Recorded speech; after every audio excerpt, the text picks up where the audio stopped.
ചാന്ദ്രദിന quiz 2024.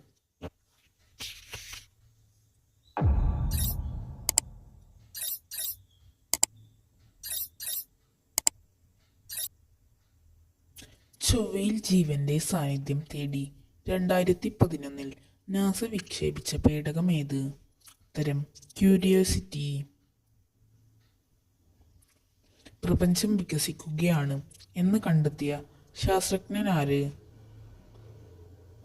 ഉത്തരം Edwin Hubble. കടലിലെ മാറ്റങ്ങൾ പഠിക്കാൻ 2012 ഇന്ത്യ വിക്ഷേപിച്ച ഉപഗ്രഹം ഏത്? ഉത്തരം GSAT-10. സൂര്യപ്രകാശം ഭൂമിയിലെത്താൻ എടുക്കുന്ന സമയം എത്ര? ഉത്തരം 500 സെക്കൻഡ്. 8.2